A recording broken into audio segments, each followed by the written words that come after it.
You have a special on HBO called Feelings. In it, you say that things look weird if you step out of your own culture. And in it, you give an example of women wearing headscarves and covering themselves up versus a girl stepping out of an Uber in New York in winter wearing a mini skirt and high heels, and how strange from different cultures things can look. Yeah. But I think exactly what a comedian has to do is to be able to look at our culture and our behavior as human beings without filters. And I guess I wondered where you developed that power of observation. It was, again, kind of like feeling like the personal side of political things that were happening from a really early age.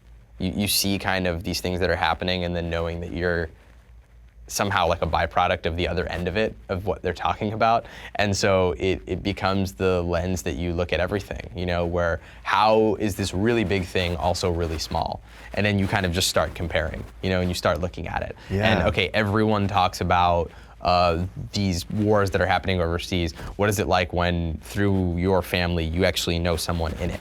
This really big thing became really small, you know? So tell me about how you started to teach yourself how to write comedy. You know, I started with sketch, so I would like write sketches with my friends, one of them being Steve, who's in my show. And so we would kind of make these things, and it slowly started to turn into a bit of stand-up, and more so especially when I moved to LA, and most of my sketch partners were in New York, and I was kind of like, okay, I still want to get on stage and talk about things. And it was definitely a process that kind of started with, you know, looking at things through that critical lens, and then transitioning into looking at yourself through a critical lens. And it was interesting too, because, you know, I've been developing my show for like the last couple of years, and even the ability to talk about things more bravely in the show helped me even talk about things more bravely on stage with stand-up as well. So they've kind of been like feeding each other, and they're very much like companion pieces in that sense.